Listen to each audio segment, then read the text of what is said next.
Assalamualaikum warahmatullahi wabarakatuh. Alhamdulillah wahdah wassalatu wassalamu ala man la nabiyya ba'dah. Amma ba'd. Yang saya hormati Ketua PCM Kanor dan seluruh jajarannya, bapak-bapak dan saudara sekalian yang dimuliakan Allah. Alhamdulillah pada kesempatan ini kita dipertemukan oleh Allah Subhanahu wa taala kembali di dalam kajian rutin ketausian dalam keadaan sehat walafiat. Salawat dan salam semoga tetap terlimpahkan kepada junjungan kita Nabiullah Muhammad sallallahu alaihi wasallam, keluarganya, sahabatnya dan seluruh orang yang mengikuti sunnahnya sampai hari kiamat.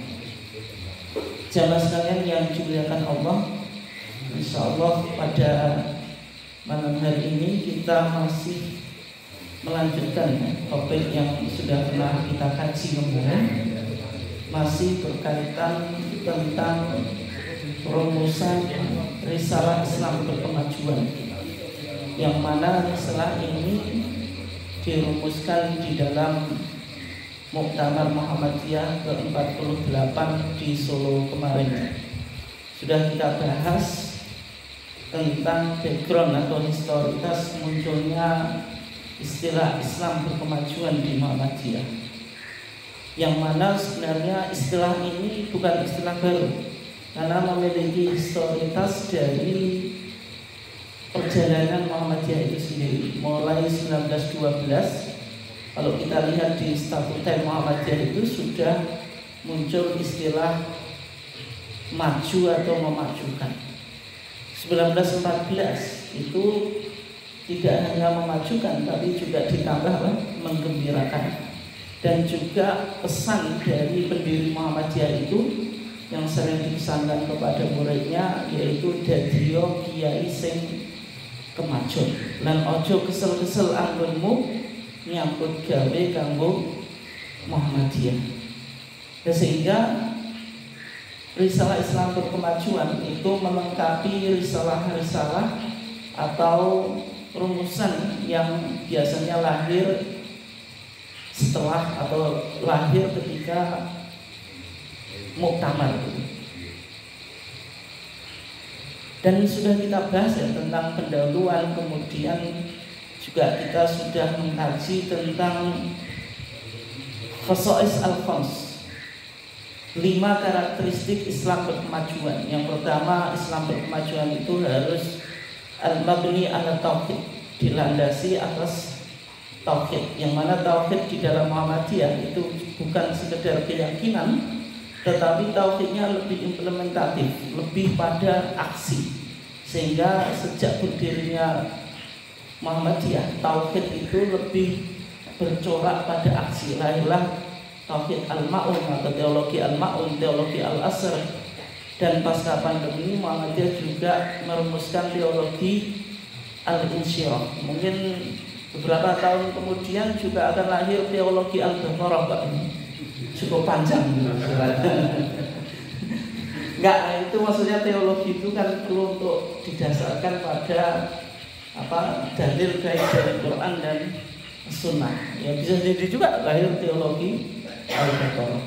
Kemudian karakteristik yang kedua, Islam yang berkemajuan itu karakteristiknya yaitu arju ilal Quran dan Sunnah, harus kembali pada Quran dan Sunnah. Ini sudah kita pernah kaji ya, sejak awal Muhammadiyah berdiri itu sudah memakai slogan atau jargon arju ilal Quran dan Sunnah. Kemudian yang ketiga itu ihya'u al-ijtihad wa tasdid. Artinya kalau kita ingin merealisasikan Islam yang berkemajuan, maka melakukan ijtihad itu sebuah keniscayaan atau keharusan. Sehingga Muhammadiyah senantiasa memahami pintu ijtihad itu masih terbuka. Dan ijtihad itu di antara prinsipnya yaitu tajdid, melakukan apa? Pembaruan. Kemudian yang keempat yaitu tanmiyah al-wasatiyah, mengembangkan moderasi. Artinya Muhammadiyah di dalam pemikiran keagamaan dan beberapa sikapnya itu selalu di tengah-tengah, tidak literalis kanan ataupun liberal kiri. Itu yang penting Pak ya, karena kita itu sekarang harus berada di tengah-tengah ya. Sehingga beragama juga tidak sangat literal gitu, dan sangat Arab sentris gitu. Dan demikian juga kita tidak liberal gitu, sehingga mendekonstruksi beberapa rumusan di dalam agama. Dan Muhammadiyah selalu di tengah. Termasuk pandangan tentang musik di Muhammadiyah itu sangat relevan gitu Pak. Sehingga musik tidak langsung haram, lihat musiknya dulu gitu. Karena dalam konteks sekarang itu musik itu kan seni yang tidak bisa kita hindari Pak. Artinya ya musik itu dilihat ilahnya apa. Kalau misalnya musik koplo, musik yang tidak ada nilai edukasinya ya tentu haram. Tapi kalau nih musik itu membangun semangat, memotivasi, ya tentu tidak haram. Nanti sang surya yang haram itu tidak jadi masalah Pak. Nah, nanti kalau Indonesia Raya haram, nah itu lawan jenengan ketangkap Densus atau apa lagi. Kemudian yang kelima, tahqiq rahmat lil alamin.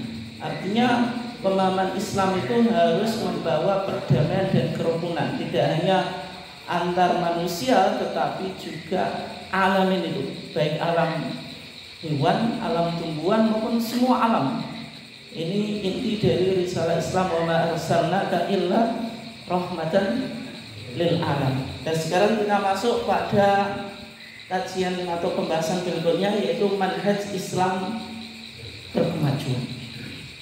Kalau Muhammadiyah menggunakan istilah al-Islam at-taqaddumi, Islam yang berkemajuan. Kemarin sudah kita bahas ya, bukan Islam Nusantara atau Islam progresif, Islam postmodernis atau leading Islam atau Islam yang lain, tapi justru yang dipakai adalah al-Islam at-taqaddumi. Taqaddum itu dari kata qadam. Qadam itu apa? Kaki. Ya, kaki itu digunakan untuk jalan ke depan Pak, kalau ingin maju. Tapi kalau jalannya ke belakang itu mau mundur gitu. Dan kita yang kita kehendaki kan Islam yang berkemajuan, makanya al-Islam at-taqaddumi. Nah, Islam yang berkemajuan itu ada manhajnya, ada metodologinya. Sebagaimana juga semua bangunan pemikiran itu pasti ada manhaj. Ketika kita bicara manhaj Islam berkemajuan sebagaimana yang dipahami oleh Muhammadiyah, yang pertama berkaitan dengan sumber ajaran agama Islam itu sendiri, yaitu dalam pandangan Muhammadiyah sumber ajaran agama Islam itu dua. Ini yang primer atau yang pokok. Yang pertama Al-Quran, yang kedua As-Sunnah gitu. Tetapi di dalam mengkaji dua sumber ajaran agama Islam tadi, baik Al-Quran dan As-Sunnah, itu tetap memanfaatkan akal, warisan intelektual dan ilmu pengetahuan tanpa terikat pada mazhab tertentu. Artinya bukan Al-Quran dan Sunnah. Kalau kelompok yang literalis itu kan seolah-olah beranggapan Al-Quran dan Sunnah itu nggak pakai akal. Terus pokoknya Al-Quran dan Sunnah. Tapi kan Al-Quran dan Sunnah itu butuh dipahami. Cara kita memahami Al-Quran dan Sunnah itu melibatkan akal. Termasuk kita tahu bahwasanya Al-Quran itu kitab suci juga diantaranya dari akal. Apa yang membedakan Al-Quran dengan HPD? Kan tentu pakai akal loh. Dan setelah akal bilang ini kitab suci, baru kita sakralkan. Nah, sehingga dalam memahami dua sumber ini tetap memanfaatkan akal. Nah, akal ini yang disebut sebagai ijtihad. Maksudnya akal yang diinspirasi oleh wahyu. Warisan intelektual, artinya Muhammadiyah ketika memilih tidak bermadhab, itu artinya tidak anti madhab. Dalam ijtihad yang dilakukan oleh Muhammadiyah itu tetap mempertimbangkan warisan intelektual ulama klasik atau sebagaimana yang ada di dalam kitab kuning. Jadi kitab kuning itu penting, Pak. Ya, karena kita di Muhammadiyah kitab kuningnya nggak kelihatan, Pak. Yang ada kitab putihnya. Dan seolah-olah Ijtihad Majelis Tarjih itu tidak menggunakan referensi kitab kuning. Nah itu nggak betul ya. Artinya meskipun lahirnya kalau sudah jadi HBT ya tetap putih, Pak. Itu ketika merumuskan, menggodok materi itu ya tetap melibatkan referensi-referensi dari kitab kuning. Tidak hanya satu mazhab, tidak hanya mazhab Syafi'i, tetapi juga lintas mazhab.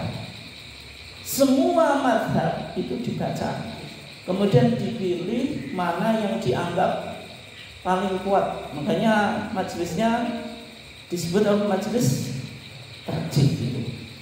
Dan juga ilmu pengetahuan ini yang mulai dikembangkan ya, terutama setelah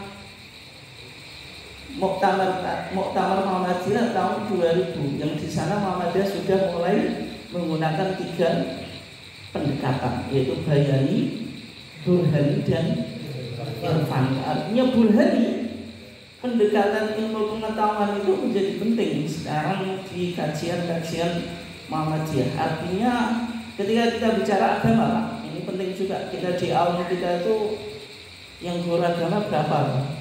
Tapi yang guru bukan agama itu malah nggak ikut ngaji gitu. Dan kalau nggak ikut ngaji, pendekatan burhaninya mak bagaimana berkembang? Yang ngaji kan cuma guru-guru yang ngajar al-Islam saja, Pak. Padahal Muhammadiyah sudah pakai guru burhani. Seharusnya guru-guru selain yang ngajar agama Islam juga ikut ngaji, dia melengkapi. Dan kalau yang ngaji hanya guru-guru yang beragama Islam saja, nanti pendekatannya ya bayani terus. Yang Quran hadis tidak menyampingkan agama itu dengan pendekatan apa? Ilmu pengetahuan. Sehingga ini teorinya sudah benar, Pak, di Muhammadiyah itu. Teori tidak bermadzhab dan tidak anti madzhab itu sudah luar biasa. Tapi kadang prakteknya itu kita di lapangan itu yang enggak sesuai dengan teorinya gitu. Artinya apa? Kalau tidak bermadzhab, ya kita seharusnya sudah paham kitab kuning. Kitab kuning saja juga enggak paham gitu. Ketika kembali pada Quran dan Sunnah, perangkat kita masih lemah gitu. Kadang-kadang ya itulah namanya teori enggak sesuai apa yang ada di lapangan. Tapi paling tidak secara teori betul ya. Dan kemudian ayat-ayat Al-Quran dan Sunnah itu dipahami dan dijelaskan dengan yang pertama metode bayani. Pokoknya jenengan dengerin saja ya. Kalau ini apa nggak paham nggak apa-apa. Yang penting kan denger dulu gitu. Daripada belas nggak dengar. Memang saya paham ini materinya nggak mudah. Mungkin jenengan habis ngaji ya selesai gitu. Saya tahu, tapi nggak apa-apa. Tapi paling tidak apa? Dengar. Metode bayani, yaitu apa? Penafsiran atau uraian yang berlandaskan pada teks dengan menggunakan kaidah-kaidah kebahasaan atau semantik atau dalalatul alfaz, sebagaimana dalam usul fikih. Misalnya ada perintah al-aslu fil amri lil wujub. Hukum asal perintah itu menunjukkan wajib kecuali ada dalil yang memalingkan dari makna wajib ke makna yang sunnah. Itu berarti metodenya apa? Banyak. Ada am, ada khos, ada mutlak, ada muqayyad dan sebagainya. Sebagaimana dalam usul fikih itu namanya metode apa, Pak? Bayan. Kalau bayan itu hanya menganalisa teks Al-Quran dan sunnah, karena wahyu itu disampaikan dalam bahasa, Pak. Bahasa itu harus ditafsirkan. Meskipun orang awam bilang sementing nek Quran ini, itu pernyataan betul, tapi kadang juga membingungkan, Pak. Munculnya mazhab itu ya semuanya kembali pada Quran dan sunnah, tapi terkadang cara menafsirnya yang berbeda. Kalau orang awam kan, kalau awam orang Muhammadiyah ya, pokoknya dari Quran dan sunnah. Kalau ada Qurannya, sunnahnya harus gak mungkin berbeda. Padahal membaca apa? bahasa Al-Quran dan Sunnah itu kadang memunculkan perbedaan penafsiran. Itu namanya apa? Metode Bayani. Kemudian yang kedua metode taklil. Taklil itu mencari ilah atau apa? Penyebab atau apa? Sesuatu yang melahirkan sebuah hukum. Maksudnya apa? Pemahaman dengan penalaran atau mengkiaskan suatu kasus tertentu dengan kasus yang lain yang ada dalam nas berdasarkan apa? Ilah. Yang contoh yang paling terkenal apa? Minuman keras kan dalam Al-Quran yang ada innamal khamr. Khamr itu apa? Minuman keras yang terbuat dari anggur. Tapi sekarang banyak minuman keras yang tidak hanya terbuat dari anggur, tapi semuanya memiliki unsur al-iskar, memabukkan. Misalnya apa Pak? Toa. Jangan cari dalilnya toa itu enggak ada dalam Quran dan Sunnah. Enggak mungkin Al-Quran ada Pak. Innamat toa enggak ada. Sehingga itu apa? Metode ta'lil, dicari ilahnya karena sama-sama memabukkan. Ya berarti apa? Diambil kesimpulan hukum toa haram. Termasuk dalam pembahasan kita fikih zakat kontemporer. Ini sangat penting. Di antara beberapa jenis pendapatan, baik profesi maupun hasil bumi, itu kalau dicari teks secara spesifik itu kadang nggak ketemu Pak. Misalnya zakat profesi itu di zaman Rasulullah profesi itu sudah ada, tapi sama Rasulullah tidak dikenakan zakat. Di konteks modern Pak, di zaman modern orang itu punya berbagai macam profesi. Ada yang PNS, ada DPR, ada apa? Dokter, lawyer, kemudian menteri, presiden, yang gajinya luar biasa Pak. Jauh kesejahteraannya di atas apa? Petani. Petani itu paling itu kelas yang paling nelongso Pak. Itu kalau sudah nisabnya berapa? 5 wasak. 5 wasak itu 300 sok. 1 sok itu sama dengan 4 mud ya. Kira-kira kalau 1 sok, 1 mud, 1 sok berapa? 2,5 kilo. Tapi itu nisabnya 300 sok. Kira-kira ya 7,5 kilo kalau sudah berupa padi ya. Kalau untuk beras. Ya, itu berapa? Itu kena kadar zakatnya 5 atau 10%. Padahal harga beras itu berapa Pak? 1 kilo. Dan kemudian kalau profesi tadi nggak kena zakat, gimana nilai keadilan agama Islam? Dan sehingga dalam merumuskan zakat kontemporer itu pendekatannya juga metode taklil Pak. Yang namanya harta yang wajib dizakati pasti ada ilah, ada penyebab munculnya hukum dari makna zakat. Makna zakat diantaranya apa? An-nama. Zakat itu berkembang. Artinya setiap pendapatan atau harta yang berkembang itu kewajiban zakat. Itu metode apa? Taklil. Bisa dimahami ya? Sehingga memunculkan zakat profesi. Ya, di samping ada dalil umumnya Pak. Misalnya apa? Ya ayyuhalladzina amanu anfiqu min thayyibati ma kasabtum. Ma itu apa? Ma apa Pak? Isim apa? Isim mausul. Yufidul umum, memberi makna ke umuman. Ma kasabtum, apapun yang engkau usahakan. Kalau saya memahami ma kasabtum berarti metode saya apa? Metode bayani. Saya menganalisa teks. Bisa dimahami nggak? Bisa nggak? Maka sabtum itu ma itu apapun. Pokoknya semua jenis usaha, apapun semua jenis usahanya itu, yang di situ sifatnya berkembang, ada nilai ekonomis, pasti kena zakat. Meskipun belum ada penjelasannya secara spesifik di zaman Nabi. Oke ya. Itu apa namanya metode taklim. Kita lanjutkan saja, mumpung saya ngomong ya. Wa mimma akhrajna lakum minal ardh. Wa mimma, dan dari apa? Ma ini kan juga umum, yufidul umum. Berarti semua apapun akhrajna, kami mengeluarkan lakum bagi kamu sekalian minal ardhi, dari bumi. Semua yang tumbuh atau yang keluar dari bumi yang berupa apa? Penghasilan. Itu wajib di zakati. Karena wa mimma, ma itu kalau saya memberi makna umum, berarti tidak hanya makanan pokok, Pak. Kalau di zaman Nabi memang makanan pokok. Kalau zaman sekarang ya semua yang keluar dari bumi itu wajib di zakati. Ya, sehingga zakat mal itu dua, Pak. Yang pertama apa tadi?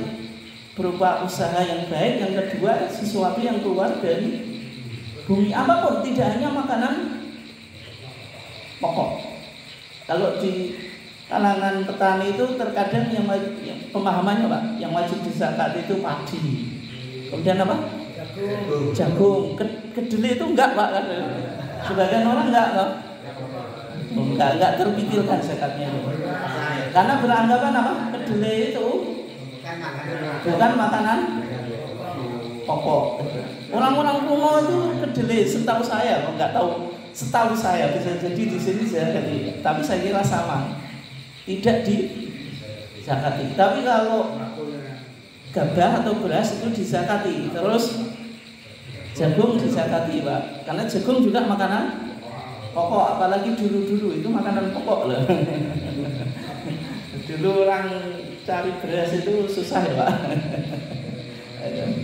Tapi sekarang, Pak, muncul petani bawang merah, petani cabai, yang mana hasil pertaniannya kadang lebih menjanjikan, lebih banyak hasilnya daripada petani padi. Masuk gak dizakati? Nah itu. Dan kemudian bagaimana dengan hadis? Rasulullah bersabda, laisa fil khadrawati shadaqah. Tidak ada di dalam sayur-mayuran itu sedekah. Hadisnya ini bagaimana?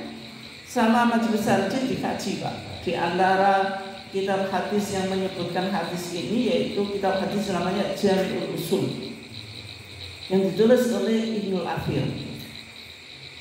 Muhakiknya atau editor kitab Jami'ul Usul namanya Abdul Qadir Al-Arnaud. Itu mengkaji hadis tentang tadi laisa fil khadrawati shadaqah. Itu ternyata diteliti riwayatnya, itu kesimpulannya apa? Lemah atau dhaif. Sehingga hadis ini tidak dipakai oleh majelis sarjih. Kemudian yang kedua, kalau selain makanan pokok itu kena zakat, Pak, dengan metode taklimi. Selain apa? Makanan pokok termasuk sayur mayuran yang sekarang ada nilai ekonomisnya, ada nilai apa? Profitnya gitu. Dan lebih menjanjikan dari apa? Padi atau makanan pokok. Nah, itu kan ada ilahnya apa?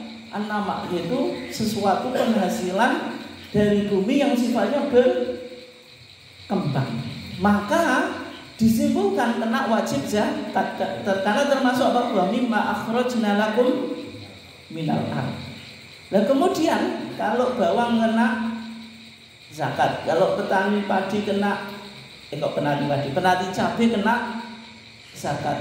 Nah, nisabnya bagaimana? Nisabnya dikiaskan, disamakan dengan apa?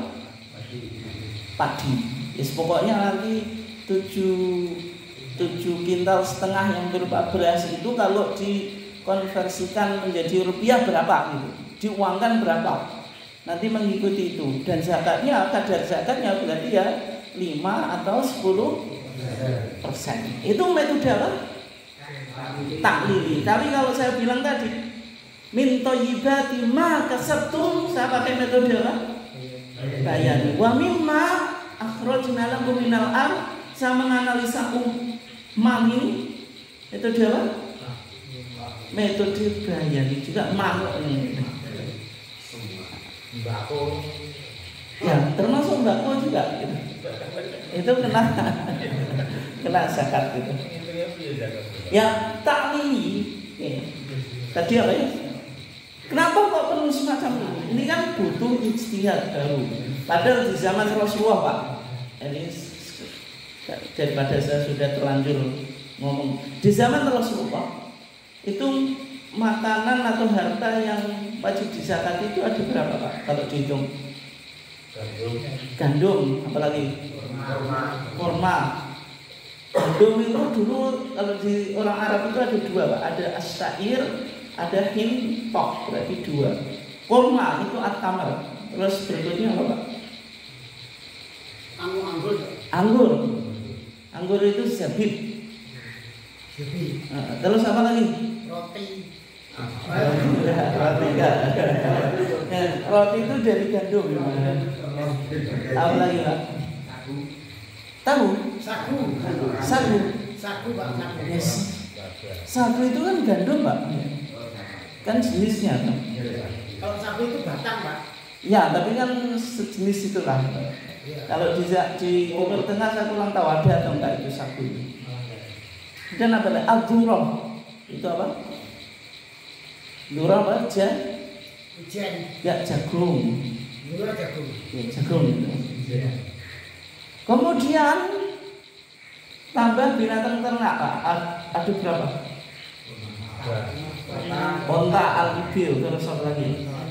Sapi al-baqar, kambing al-ghanam. Terus yang disimpan apa? Adz-dzahabu wal fiddah, emas dan perak. Berarti di zaman Rasulullah cuma ada 10 barang atau benda kekayaan yang wajib dizakati. Tapi kalau zaman sekarang, Pak, ya harus berkembang, karena semakin zaman ini berkembang akan memunculkan beberapa macam penghasilan. Itu butuhnya ijtihad. Kalau ayam itu kena, Pak, tapi nanti zakatnya peternakan, bukan ayamnya 1 ekor itu sudah apa? Perhitungannya pada peternakannya. Artinya bukan satu-satu. Kemudian yang berikutnya Al-Quran dan Sunnah itu dipahami dan dijelaskan dengan metode istislahi. Kalau taklili itu ilahnya, ilah itu apa? Penyebab munculnya hukum itu mansus, Pak. Mansus itu disebutkan baik dalam Quran maupun hadis. Misalnya tadi kita mengkiaskan semua jenis makanan minuman keras yang ada unsur memabukkan sama dengan khamr. Khamrnya itu pasti ada di dalam Quran atau hadis. Kalau kita tadi menggunakan metode taklili, bahwasanya semua yang berkembang profesi macam-macam itu pasti pokoknya itu ada disebutkan dalam Quran dan hadis. Minimal tadi min thayyibati ma kasabtum wa mimma akhrajna lakum minal ard. Tapi kalau istislahi, Pak, itu ilahnya itu tidak mansus, tidak apa? Mansus, tapi dipahami ada ilah yang dia lebih umum, bahwasanya agama itu merealisasikan kemaslahatan. Nggak ada, Pak, ajaran agama Islam yang menjerumuskan kepada kerusakan. Ini penting, Pak, dalam memahami agama. Meskipun kebanyakan orang kalau tahu ini Ustaz ini koperasi, seneng banget dengan kisahnya dekat ambil agama. Padahal bisa jadi dengan keras itu membahayakan. Yang memfatwakan jihad itu kan menarik. Oh, sing memfatwakan jihad itu Islamnya lebih kenceng, yang lebih kenceng menurut jenengan, Pak. Itu bisa jadi malah menyesatkan itu. Nah, itu namanya metode istislah. Yaitu merumuskan ajaran Islam yang didasarkan atas pertimbangan kemaslahatan. Misalnya di HPT kita, harta yang sudah diwakafkan itu sudah lapuk, tidak layak dipakai, itu boleh dijual atau tidak? Boleh. Tapi menyalahi hadis yang namanya wakaf itu apa? La yuba'u asluha. Pokoknya tidak boleh dijual. Wala yurathu, tidak boleh diwariskan. Wala yuhabu, tidak boleh dihibahkan. Nak sing keras Pak. Wis pokoke diwakaf yo wis. Gak usah diutak. Apik. Ya kebetulan yang diwakafkan Pak, apa ini namanya? Karpet ini sudah enggak layak pakai. Jenengan dibuat sujud di masjid Pak. Itu gebres. Tapi wonge kenceng Pak, hadis ini mau namanya benda diwakafkan apa? La yuba'u asluha. Pokoknya tidak boleh dijual. Wala yuhabu, tidak boleh dihibahkan. Wala yurasu, tidak boleh diwariskan. Akhirnya nyekeli hadis ini Pak. Wis. Tetap ada dua opsi Pak, tetap dipertahankan. Tapi jamaah ya semakin surut Pak, atau nilai mengguli apa ya. Dan belum pakai apa. Karena yang kedua dimasukkan apa? Digulung kayak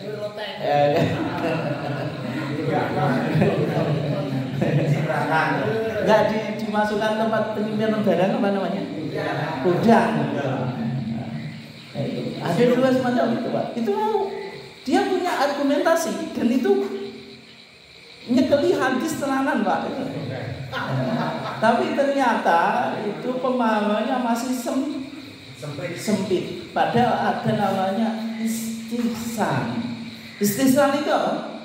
Kebijakan menyalahi teks Al-Quran dan Sunnah karena untuk merealisasikan maslahat. Makanya di dalam HPT kita dibolehkan dijual, kemudian uangnya itu digunakan untuk membeli, misalnya kalau karpet ya karpet baru ditambahi Pak. Alasannya apa? Hifdon lil maslahah, untuk menjaga kemaslahatan. Ini tidak dipahami bertentangan dengan hadis. Karena namanya agama pasti ingin merealisasikan kemaslahatan. Itu namanya istislah Pak. Hanya saja kalau semacam ini ya pakai fatwa yang sudah jelas. Jangan nggak boleh istiad diwe yo nanti sesat juga Pak. Semua dalil disalahi. Tapi diutari, tapi nggak pakai dalil Pak. Nggak pakai masalah, tapi mengikuti apa? Nafsu. Lah itu tidak jadi masalah, nggak boleh. Artinya kalau menggunakan istihsan itu ya harus merujuk bagaimana ulama itu menyimpulkan, termasuk merujuk bagaimana fatwa tadi itu muncul atau difatwakan. Ya, itu namanya metode istislah. Kemudian ada satu dari ada masalah mursalah dan sebagainya. Kemudian prinsip-prinsip yang terkandung di dalam Al-Quran dan Sunnah itu dijadikan sebagai pijakan atau dasar yang tetap, yaitu sawabit. Sementara pemahamannya itu boleh berkembang dan kemungkinan bisa dikaji ulang atau imkan tahlil. Artinya rumusan kitab fikih klasik itu bisa jadi sangat relevan pada waktunya, tapi di konteks sekarang bisa jadi mengalami perubahan dan perkembangan Pak. Misalnya dalam sebuah jual beli, kalau Imam Syafi'i itu namanya jual beli harus ada ijab, ada qabul. Itu diucapkan secara lisan. Seorang penjual mengatakan abi, saya menjual. Seorang pembeli ashtari, yaitu membeli.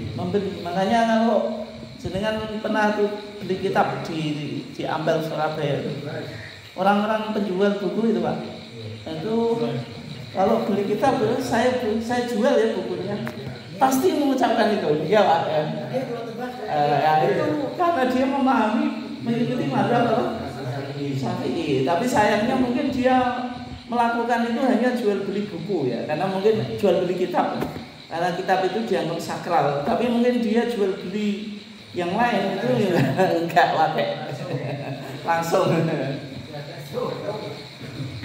Nah, kenapa kok demikian? Karena tadi menghindari adanya gharar, yaitu penipuan. Mungkin di zamannya Imam Syafi'i ini sangat relevan, Pak. Tapi kalau konteks sekarang dengan perkembangan teknologi yang luar biasa, Pak, orang membeli itu sekarang jarang ya pakai hijab dan kabul, apalagi jual beli online itu, Pak. Nggak ada itu. Lah sehingga tadi hukum itu bisa berubah. Tapi intinya prinsipnya itu sama. Namanya Al-Quran dan Sunnah dalam jual beli itu ingin memproteksi supaya tidak terjadi al-gharar, yaitu penipuan. Itu intinya. Kemudian berikutnya as-sunnah yang menjadi sumber ajaran Islam itu dalam Muhammadiyah disebut sunnah makbulah. Ini penting, Pak. Ini istilah di Muhammadiyah. Jadi sunnah itu enggak cukup ya. Soalnya sunnah itu bisa jadi dhaifah, sunnah yang lemah. Itu tidak boleh dipakai. Sehingga Muhammadiyah memberi tambahan sunnah yang bisa dijadikan sumber hukum itu makbulah, yang bisa diterima, yang diyakini secara ilmiah berasal dari Nabi. Artinya kualitasnya harus memenuhi kriteria yang pertama sahih, yang kedua hasan. Kalau dhaif itu tidak bisa digunakan, kecuali kalau dhaif jalannya banyak saling menguatkan menjadi hasan li ghairi, itu boleh. Sehingga sunnah makbulah itu kalau diklasifikasikan, Pak, yang pertama hadis sahih itu dibagi menjadi dua, hadis sahih li dzatihi, kemudian hadis sahih apa? Li ghairihi. Hadis hasan juga sama, li dzatihi, kemudian li ghairihi. Berarti ada 4 dulu. Kayaknya. Kenapa kok istilah sunnah makbulah itu dipakai? Sebagai penegasan atas penerimaan hadis-hadis yang diyakini benar berasal dari Nabi Muhammad. Artinya kalau HPT kita menyebutkan hadis semuanya dalam pandangan kaji masuk kategori sunnah makbulah. Artinya kalau masuk sunnah makbulah secara validitas itu diyakini bersumber dari Nabi. Artinya boleh diamalkan.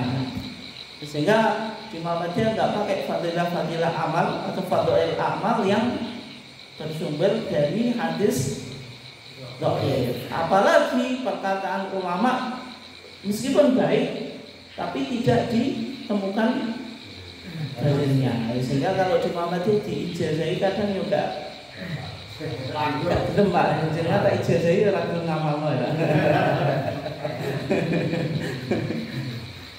Ini terakhir ya. Saya tambah satu lagi, dimensi ajaran Islam. Ajaran Islam itu terdiri dari 4 dimensi. Yang pertama apa? Akidah, yang berkaitan dengan apa? Keyakinan. Kemudian ibadah, berkaitan dengan ritus atau praktek ibadah, akhlak, moral. Kemudian muamalah duniawiyah, interaksi apa? Sosial.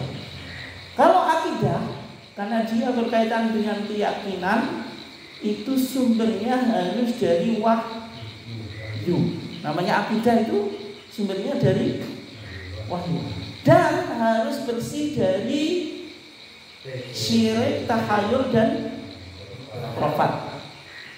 Artinya ketika orang bertauhid itu dia mendeklarasikan menolak syirik.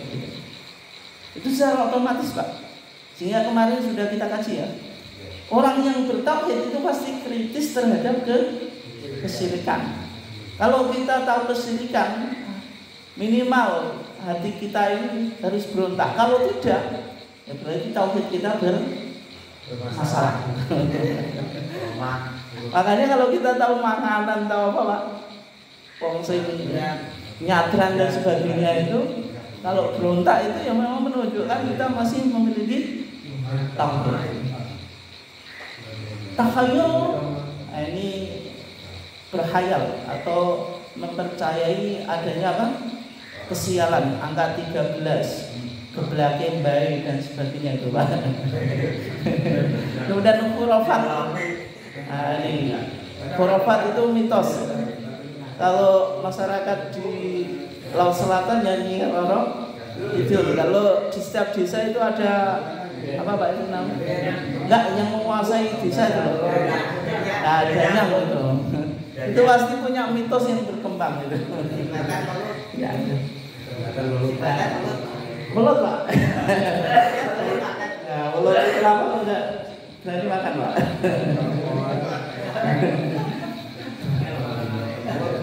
Nah kalau tadi akidah tadi sumbernya harus wahyu Pak. Apakah akidah itu boleh didekati dengan pendekatan akal Pak? Sumbernya kan akidah tadi apa? Wahyu.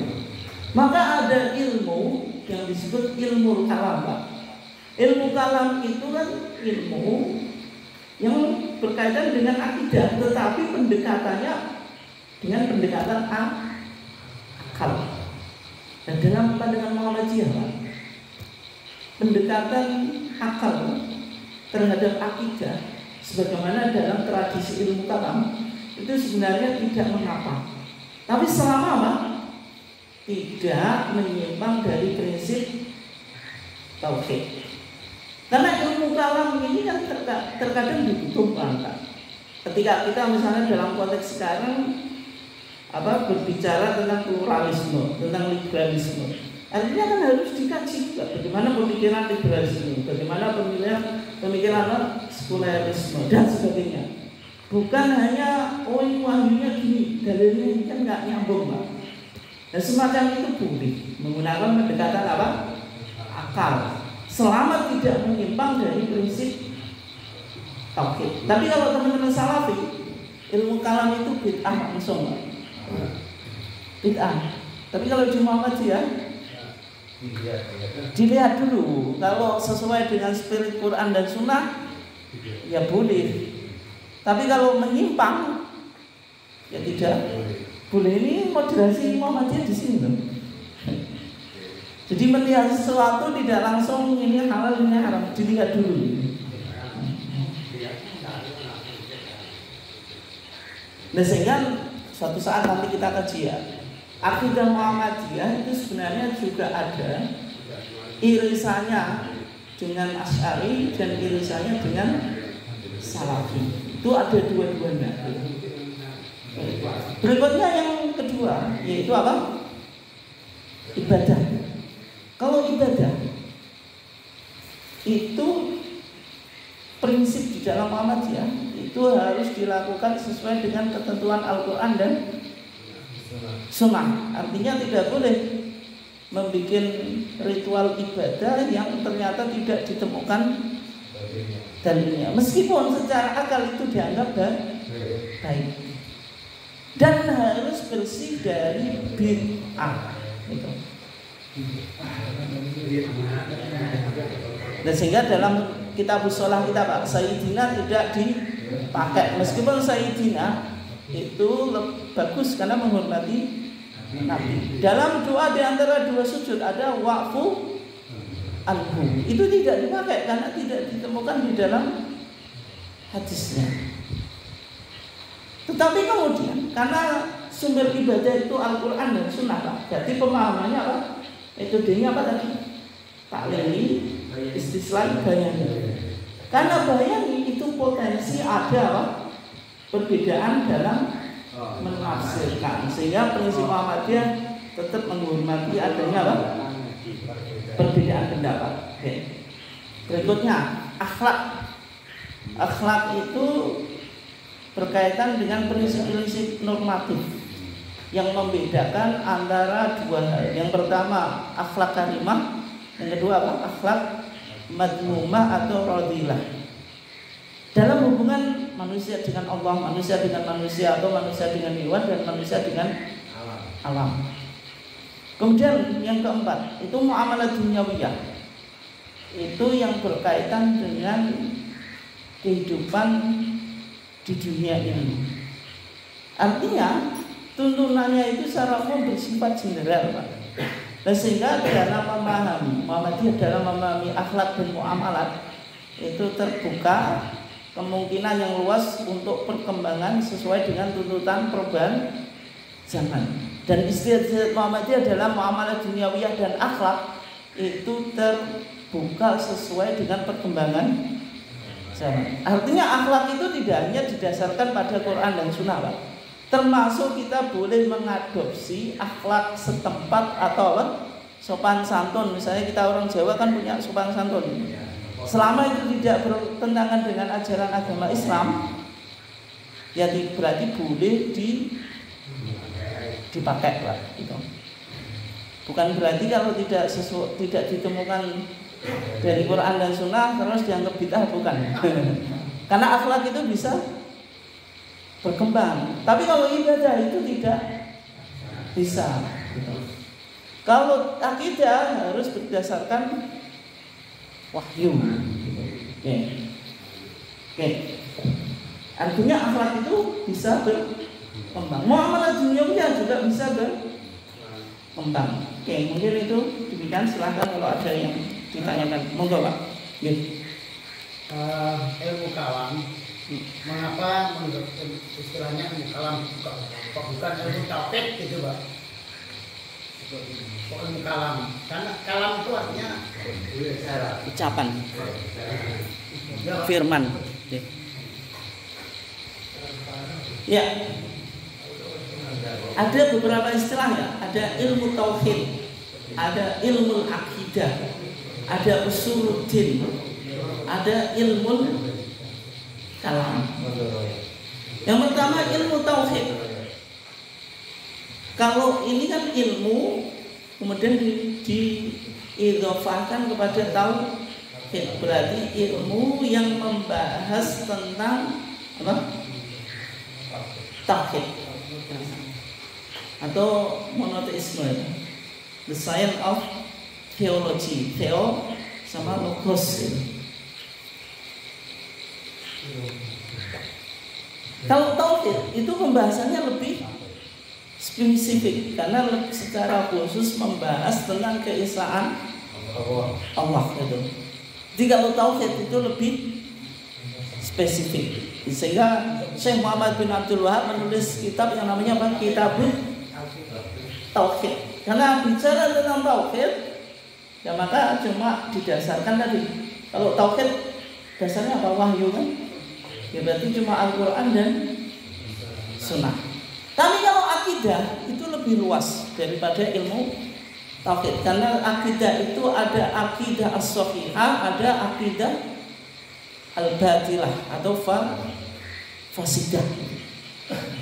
Sehingga kalau ilmu akidah itu pembahasannya secara umum 3, Pak. Kalau di dalam mazhab Asy'ari ada uluhiyah tentang ketuhanan, bicara tentang sifat Allah yang 3. Ini kalau pendekatan apa? Asy'ari. Kalau Salafi nggak mau, yaitu apa? Wajibul wujud, kemudian apa? Jaiz, kemudian apa? Mustahil. Bahwasanya wujud itu atau being itu dibagi menjadi 3. Dan di HPT kita itu pakai wajibul wujud, padahal itu istilah ilmu kalam. Itu sama orang Salafi yang bid'ah. Karena tidak ada sifat Allah itu wajibul wujud. Tapi kalau pendekatan ilmu kalam Asy'ari, karena setengah bercampur logika atau filsafat, maka ketika menganalisa yang wujud itu pasti tidak. Kalau wajibul wujud itu zat yang harus ada dan wujudnya menjadi apa? Sumber dari wujud yang lain. Itu yang disebut Allah. Allah kan menjadi wujudnya menjadi sumber dari wujud yang lain. Dia harus ada. Kalau tidak ada berarti tidak ada wujud yang lain. Kemudian yang kedua mustahil wujud. Wujud tetapi mustahil. Misalnya satu benda, Pak, itu wujudnya kontradiktif. Maksudnya ada di barat dan ada di lawannya barat, Pak. Timur itu nggak mungkin, Pak. Namanya satu benda itu harus berada dalam satu tempat. Nggak mungkin berada di 2 tempat yang dia kontradiktif. Itu namanya mustahil. Kalau jaizul wujud, jadi wujudnya itu ada yang mewujudkan, tergantung zat yang mewujudkan itu. Kayak wujud kita, Pak. Wujud kita itu ya tergantung ilah yang mewujudkan. Itu pendekatan ilmu kalam. Itu kalau di akidah. Jadi tadi ada uluhiyat, kemudian yang kedua an-nubuwat, bicara tentang kenabian. Ada mukjizat dan sebagainya. Kemudian yang ketiga adalah sam'iyat, bicara tentang informasi-informasi yang diperoleh dari hadis yang berkaitan dengan eskatologi, Pak. Kalau orang Kristen menyebutnya sesuatu yang akan terjadinya hari kiamat. Kita nggak tahu, Pak, kecuali keterangan hadis. Kita yakin Quran ada surga dan neraka. Itu kan dari hadis dan Quran. Makanya disebut sam'iyat. Sam'iyat itu dari kata sama, itu Pak, pendengar. Maksudnya berita, informasi yang dianggap sangat akurat, yang kita yakin. Akal itu tidak bisa menjelaskan detailnya. Akal itu kan bisa memahami bahwasanya ada alam pasca alam di dunia, tapi detailnya akal itu tidak bisa menggambarkan. Yang bisa menggambarkan apa? Wahyu. Makanya tadi apa? Sam'iyat. Kemudian berikutnya ilmu kalam. Kenapa kok ilmu kalam? Kalam itu sifat Allah. Allah kan sifatnya apa? Wa kallamallahu Musa taklima. Allah itu sifatnya apa? Kalam. Kalau masalah kalam, kalau kalamullah berkaitan dengan apa? Al-Quran. Nah, ini menjadi perdebatan yang bertahun-tahun, Pak. Kalau Mu'tazilah itu kalamullah itu makhluk. Sehingga Imam Ahmad ketika tidak mau mengakui tentang apa? Al-Quran itu makhluk, maka Imam Ahmad apa? Dipenjara, kemudian dipukuli dan macam-macam itu. Tapi dalam pandangan Mu'tazilah yang namanya kalamullah itu makhluk. Tapi kalau Ahlussunnah wal Jamaah itu bukan makhluk. Karena kalau kalamullah itu makhluk, berarti ada di bagian Allah itu yang tercipta. Itu pembahasannya panjang, Pak. Nah, karena ini menjadi perdebatan yang bertahun-tahun, sehingga ilmu yang berkaitan dengan penalaran itu diistilahkan dengan apa? Ilmu kalam.